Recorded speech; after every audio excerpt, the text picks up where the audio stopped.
Everybody, it's Jordan Cunliffe.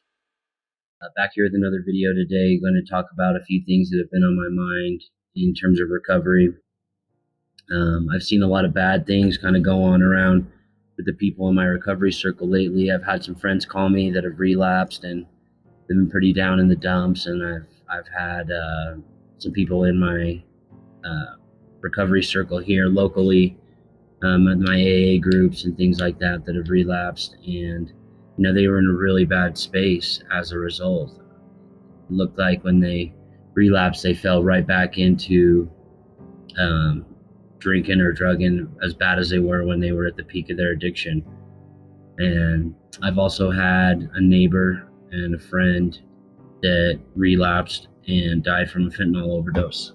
And it makes me feel really grateful that, I haven't had to experience those things, because addiction is tough, and it's not because I'm any better than they are. I'm doing a better job than they are, but recovery is a really fragile thing, and it's something that you have to work at each and every day.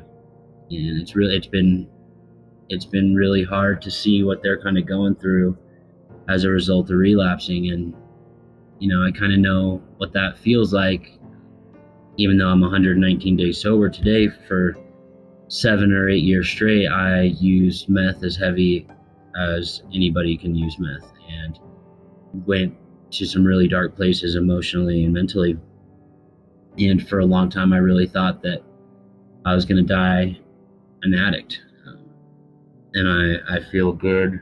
I feel good today, and I know I'm doing the right things to keep me sober. But their relapses, kind of made me think about things differently. I've, not to say that I've had a perfect recovery, but I haven't had a relapse in 119 days, and I feel like I've learned a lot. But the other thing to keep your mind on, if you're in early recovery or you're trying to get sober, even if you're 5 years clean, just keep in the forefront of your mind that relapse is possible if you're not super careful and you're not doing the work each and every day to keep yourself sober. It's a lifelong commitment, and that's what I'm dedicating my life to. Sobriety comes before anything else in life, and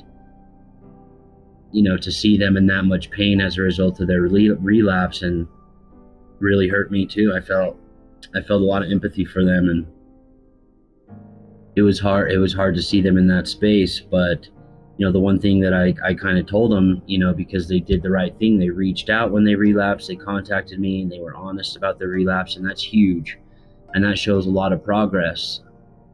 Because when we were using, in the depths of our addiction, at the worst of our addiction, that's not something we would do. We would just let our addiction just take over again. We wouldn't call somebody, we wouldn't be honest about it. We would just let it keep dragging us down, because we would feel like shit about the fact that we relapsed, and that's what I did. The more I used, the worse I felt about myself, so the more I had to use to escape. And I didn't know how that cycle would end. I really didn't know if my mom was ever going to get to see me sober, and I'm really happy that she's able to see me sober and experience me sober in life again, and our relationship has really blossomed as a result just in these 119 days. But one of the things I kind of mentioned to them, that when they called me and told me about their relapse, was that recovery is not perfect. We're going to make mistakes in life and in recovery, and hopefully it doesn't lead to relapse. But if it does, the important thing to remember is that you put together, let's say, so in my case, if I relapse tomorrow, rather than getting down on myself and being like, I fucked up, I have to start all the way over, the fact of the matter is that I've made a lot of progress over these last 119 days. And, just because if I were to use one time, doesn't negate all 119 days that I've had sober.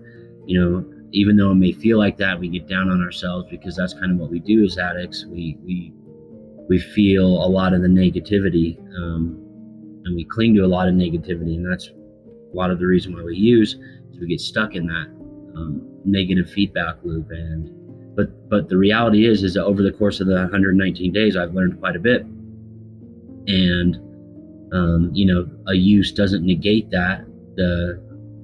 It was a mistake, and there's no reason to feel like a failure because, excuse me, you made a mistake. The only real failure is to not learn from the lesson. So it would be a mistake. It would be a failure if I didn't realize that I made the mistake by using again, and I let those negative feelings of me getting down on myself from a relapse keep me going down a pathway of use for multiple days. If you make a mistake in life, you make a mistake in recovery, the important thing is to bounce back from that mistake as quickly as possible. And that's kind of what I shared to them, was that you've come a long way in the time that you've been sober. Don't let a day of using or drinking take you all the way back down to where you were, because you're not the same person that you were. You've grown a lot in those moments. And just try to remain positive and get right back on track. And that's all you can do. And that's all we can do in life is if we make a mistake, we make the next right decision. And that's really how I'm trying to live my life, is to just do the next right thing at all times. Even when I'm on a good streak or I'm getting down on myself, all I can do is make the next right decision. And so if you're going through recovery, or you're struggling, or if you know somebody that relapsed, or if you recently relapsed, try to be understanding for yourself or of the person that relapsed. Know that recovery isn't a perfect journey and people make mistakes, and to try to be there for them to help them rebound and get back on track. All right. I hope this video helps anybody that's struggling out there. Much love, y'all. Peace.